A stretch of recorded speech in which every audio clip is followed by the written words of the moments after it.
La salle on a beaucoup de gens pour le retour officiel. C'est mon retour officiel aussi. Je suis arrivé à Montréal samedi, donc je suis vraiment content d'être là. Val, merci de m'avoir encore.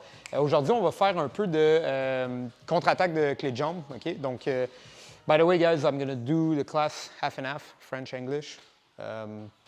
Donc, évidemment, parce que j'ai un site web en français, donc je fais les trucs en français, puis ensuite, je vais finir en anglais. Si vous manquez des trucs, inquiétez-vous pas, après, ça va être en anglais.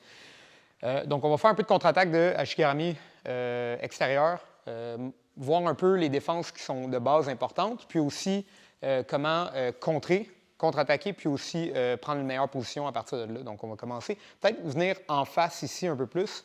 Puis, on va commencer en... On va commencer dans la position Ashigarami extérieur, okay, qui est une des positions les plus communes de clé de jambe, surtout qui est facile à atteindre. Okay? Donc souvent, je vais avoir un adversaire, puis son objectif ici dans la position, c'est de commencer à exposer mon talon, puis d'attraper la clé de talon. Puis si mes hanches sont prises au sol, puis je n'ai pas de mouvement, c'est là qu'il peut finir la position. Okay? Si je suis debout, c'est toujours plus facile, mais parfois, on se retrouve dans la position ici, puis on doit la défendre. Okay? Donc, ce qu'on va commencer, c'est essayer de regarder comment est-ce qu'il peut exposer mon talon. Okay? Si mon pied est pointé comme ça, puis mes orteils sont pointés, il peut les attraper. Puis quand il attrape mes orteils, vous voyez, mon talon apparaît. Puis c'est là qu'il peut donc l'attaquer. Donc la première chose que je vais faire, c'est que je vais pointer mes orteils vers le bas. Okay? Donc je vais étirer, puis je vais demander à mon adversaire d'essayer d'attraper. C'est déjà plus dur. Il y a moins de levier sur mon pied. Donc on commence, à chaque fois qu'on se retrouve dans cette position-là, on doit pointer les orteils. Puis la deuxième chose, c'est que mes hanches doivent faire face dans la même direction que ces hanches. Donc, je vais tourner mes hanches dans la direction ici. La raison pourquoi, c'est que si je tourne mes hanches de l'autre côté, vous voyez, mon talon apparaît, puis Val peut commencer à l'attraper, puis je me retrouve dans une mauvaise position où est-ce que je dois essayer de sortir dernière minute, puis je veux éviter ça. Donc, on est ici en Ashigarami extérieur, je pointe mes orteils et je tourne mes hanches. Okay? Vous voyez, je fais face au côté. Maintenant, pendant que mon adversaire va essayer d'aller chercher mon talon ici, ça va être vraiment plus dur. Okay? Puis non seulement ça, mais j'ai mon deuxième pied où est-ce que je peux défendre si je sens qu'il commence à l'attraper. La deuxième option, ou plutôt la continuité, je vais commencer à attaquer la jambe qui est par-dessus. Okay? Si vous voyez, si je défais ces jambes ici, moi aussi, je pourrais attaquer le talon. Par contre, c'est dur parce que tout pointe vers le côté. Donc, je me retrouve dans la position, mon adversaire essaye d'aller chercher mon talon ici. Je vais prendre mes orteils à gauche et les amener. Je vais lever mes hanches du sol et amener mes orteils en dessous de ma propre jambe. On va juste se relever ici. Vous voyez, je vais amener en dessous, puis croiser mes jambes. Okay? Ce que ça fait, c'est que je mets une contraction sur ces hanches, puis maintenant, c'est moi qui contrôle. On contrôle chacun une position ou chacun une jambe. Donc, je suis ici, je lève mes hanches du sol et j'amène mes orteils à travers et je viens fermer mes jambes ou mes pieds vers mes fesses. Ça fait que je me connecte vraiment. Maintenant, si je demande à Val d'essayer d'attraper la clé de talon ici, c'est vraiment dur. Puis en plus, je peux étirer en tout temps. Je peux un peu donner de la résistance à mon adversaire. Maintenant qu'on est dans une position d'attaque, non seulement je peux contrôler la position, mais je vais commencer à exposer le talon de mon adversaire. Donc, ce que je vais faire, c'est que je vais aller par-dessus ici, amener ma tête au matelas. Puis, on garde les jambes fermées ici. Je vais commencer à séparer les jambes. Donc, ma main droite va aller sur la jambe opposée et je vais aller chercher la deuxième jambe puis l'amener dans mon aisselle. On va compléter la rotation et je vais attraper le talon. On va finir la rotation encore. Puis, je vais me retrouver dans une position où est-ce que j'ai une clé de talon intérieure qui est littéralement vraiment plus puissante que la clé de talon que mon adversaire avait. Puis là, maintenant, je peux connecter mes mains, lever mes hanches du sol, commencer à faire un pont dans ses hanches pour finir. Okay? C'est quand même relativement position qui est puissante. Ouais. Val, il est comme ah.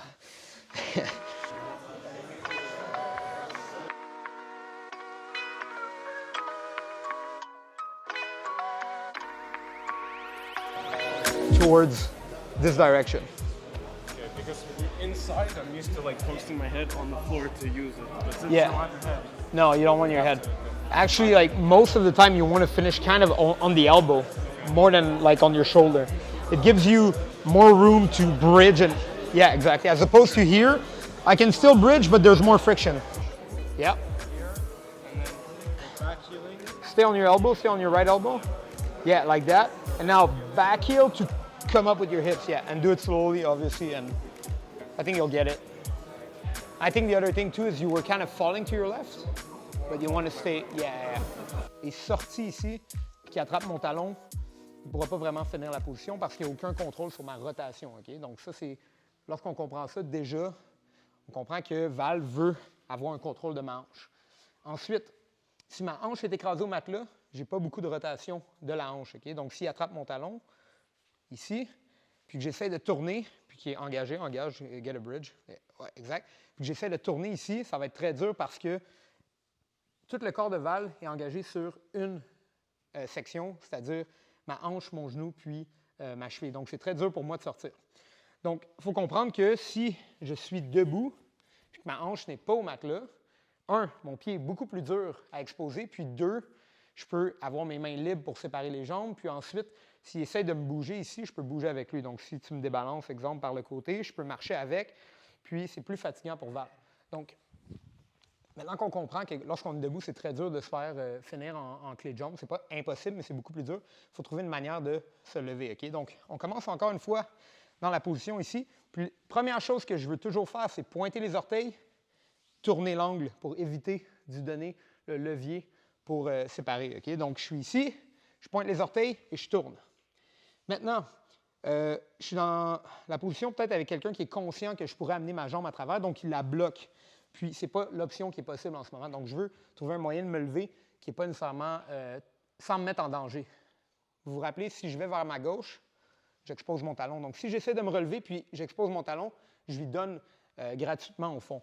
Donc, je veux éviter de juste essayer de me relever comme ça parce que quelqu'un qui est à l'aise avec les clés de jambes, il va pointer ses genoux vers le côté, puis mon talon est exposé maintenant, puis je suis en danger. Okay? Donc, je suis dans la position, je pointe et je tourne. Maintenant, ce que je vais faire, c'est que je vais d'abord lever mes hanches du sol pour ramener mes orteils derrière moi. Okay? Puis pour faciliter ça, plutôt que si vous avez de la misère à vous lever puis amener vos orteils en dessous de vos fesses, l'autre méthode, ça serait de juste prendre la jambe ici avec notre main intérieure, puis d'amener tout vers le côté. Je mets mon poids sur le pied et je retire mes orteils vers les fesses. Okay? Donc, pour les gens qui sont peut-être un peu plus flexibles, vous pouvez rester, vous protéger dans cette position-là. On lève et je recule mes orteils en dessous de mes fesses. Ça va être plus facile de me lever.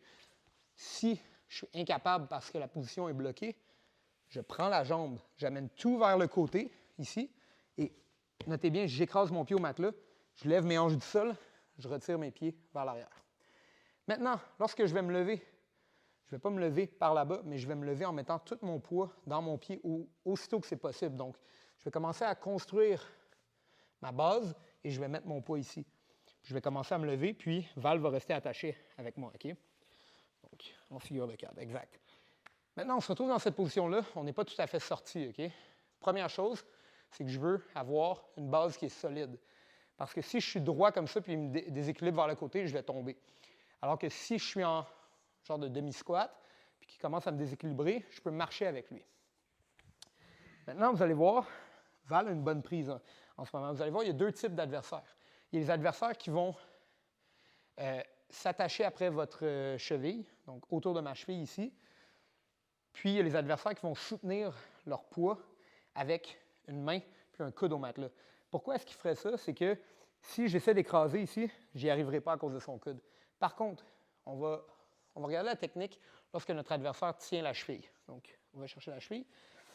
Val tient ma cheville. Ce que je vais faire, c'est que je vais aller chercher deux mains par-dessus la jambe ici et je vais commencer à tout amener vers le sol. Okay. Je ne suis pas tout à fait sorti, mais j'ai brisé, au fond, la connexion de la hanche. Maintenant, je vais remplacer ma main gauche avec ma main droite et je vais commencer à tourner ici. Puis, je vais amener mon genou vers le matelas, puis ma main va aller dans la poche de sa hanche.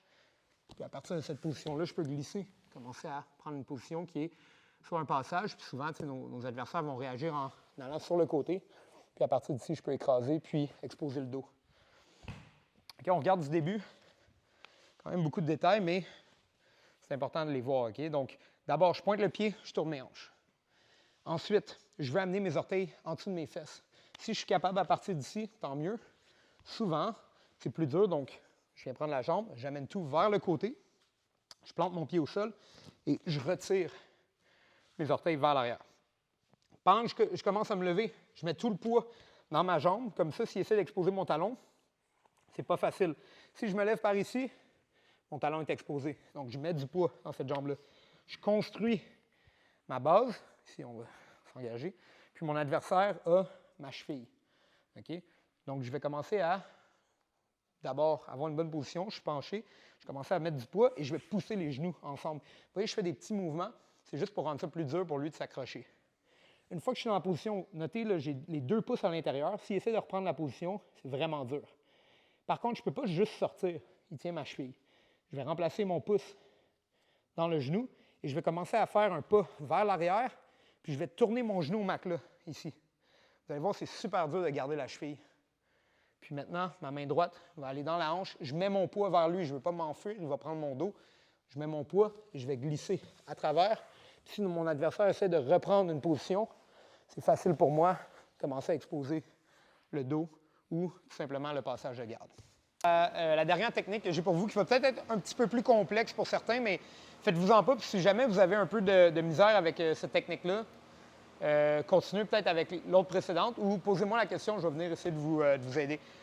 OK, on va commencer dans la même position, évidemment. On contre-attaque à Shigarami extérieur. Première chose que je fais, encore une fois, c'est, tout le monde le fait bien, là, on pointe les orteils, on tourne, puis on s'assure qu'on n'est pas en danger. OK? Maintenant, on va se relever de la même méthode. OK? Donc, je vais aller chercher le genou, je vais amener tout vers le côté, lever mes hanches du sol, puis ramener mon pied en arrière. Je commence à me lever ici, puis cette fois-ci, mon adversaire ne prend pas la cheville, mais il contrôle avec son coude. Donc, quand j'arrive pour l'écraser, j'y arrive pas. Je ne peux pas défaire, puis ça ne sert à rien d'essayer de battre la main. On est trop haut pour la battre à partir d'ici. OK? Donc, quand je me retrouve dans cette situation-là, que je ne peux pas sortir, puis que je ne peux pas non plus écraser, puis mon adversaire, en ce moment, se repose dans la position. OK? Donc, lui, il peut commencer à me déséquilibrer. Quand j'essaie de défaire les pieds, il va commencer à me déséquilibrer, puis je dois attraper mon équilibre. Donc, au lieu de contre-attaquer ici, ce que je vais faire, c'est que je vais me pencher vers le côté et je vais aller récupérer la hanche opposée, OK, en dessous. Puis, je vais commencer à faire un pas vers l'arrière, puis je vais amener tout le poids de mon adversaire par-dessus sa tête, OK? Mais notez, j'ai encore beaucoup de poids dans ma cheville. Donc, si il essaie de me déséquilibrer ici, c'est vraiment dur. Donc, je suis en face. Il se protège ici avec la main. Juste frame. Je ne suis pas capable. Je vais aller chercher la hanche et je vais lever sa hanche et je vais amener, notez bien, pour amener ses hanches par-dessus sa tête, c'est en marchant vers le côté ici, comme ça. Une fois que je me retrouve dans cette position-là, mon genou gauche va remplacer ma main. Et je vais mettre ma main au matelas. Puis ce que je vais faire, c'est que je vais venir m'asseoir en dessous de lui, puis je vais pointer mes genoux vers le sol, OK? Vers le plafond, pardon. Je me retrouve dans une position qui est un peu comme une position de berimbolo. Notez, ce que je n'ai pas fait, d'abord, je suis sur ma main. Puis deuxièmement, je n'ai pas lancé mes jambes. Parce que si je lance mes jambes, vous voyez, il peut juste sortir de la position. Alors que quand je pointe mes genoux, ces hanches sont vraiment hors du sol. Puis là, tout ce qu'il me reste à faire, c'est prendre la hanche, prendre le trapèze, le tirer vers moi, amener mon genou à l'intérieur, puis je peux récupérer ici le dos. OK, on regarde ça à nouveau. All good. Donc, vous savez comment vous levez. On se retrouve dans la position ici. Là, on a un adversaire où est-ce que je ne peux pas écraser puis enlever les jambes de ma hanche. OK? Donc, au lieu de travailler pour écraser ici, je vais mettre du poids vers mon adversaire. Je vais aller chercher la hanche opposée. Puis maintenant, ma main droite va aller au matelas, mais l'important, c'est de marcher mon pied gauche vers l'arrière. Je prends 3 pas jusqu'à ce que j'amène ses hanches par-dessus sa tête. OK? Puis en position d'inversion. Je vais remplacer ma main avec mon genou et j'écrase mes genoux ensemble. OK? Donc si maintenant Val essaie de bouger, c'est vraiment dur. Ma main gauche va au matelas et je viens prendre la hanche et je viens m'asseoir derrière mon adversaire. OK? Et en m'assoyant, notez, mes genoux pointent vers le haut. Donc, il y a beaucoup d'espace derrière son dos ici. Je peux aller chercher le trapèze et la hanche, puis je vais tout envoyer vers le bas. Comme ça, je peux commencer à récupérer le dos. OK? Texas. Ah, exact. Je vais arriver avec mon chapeau de cowboy la prochaine fois. J'en ai pas, malheureusement. Il pourrait s'exposer un peu, mais le danger est vraiment minimal. Pas vraiment, parce que même s'il expose ton talon un peu ici, là, tu peux écraser ses jambes à nouveau. Tu sais, ouais, exact. Il y a trop... Pas trop dangereux. Pas vraiment, mais il faut quand même que tu y penses. Sinon, tu peux comme pivoter vraiment pour faire dos quasiment, tu sais. Donc, Même si... quand on fait ça, je veux dire, tranquillement pas vite, tu prends l'angle du halo, right, un petit peu. Ouais, tu sais, mais un peu, mais mettons, tu sais, je peux garder mon talon au sol. Là, s'il essaie de m'exposer en ce moment, try to get the heel hook here, il est pas là. Mais si je suis là, comme ça, oui. Mais tu sais, je peux vraiment écraser mon talon au sol. Ouais. Good. D'entraînement. Bon, écoutez, j'espère que vous avez apprécié les techniques quand même. Je sais que peut-être les deux dernières, surtout la dernière technique, un petit peu plus complexe, mais tout le monde commençait à bien l'avoir. Je pense que ce qui est important avec ce que je vous ai montré, c'est juste de vous rappeler, il y a des principes vraiment importants comme, entre autres, au début, lorsqu'on a notre hanche au matelas, de s'assurer de pointer nos orteils, chercher l'angle, puis pas nécessairement toujours être pressé, OK, de sortir, parce que c'est là souvent qu'on va faire des erreurs, puis d'avoir un chemin.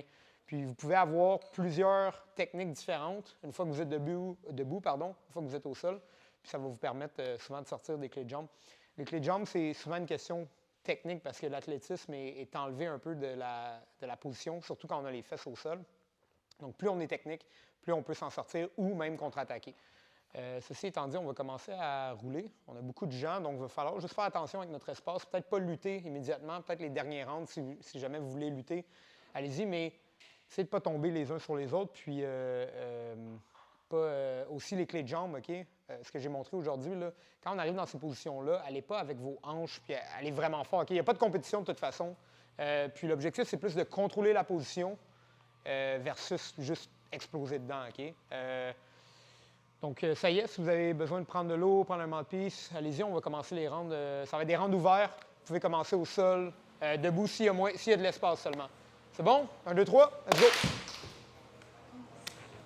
Content d'être là, man. C'est vraiment le fun. Beaucoup de monde, ouais.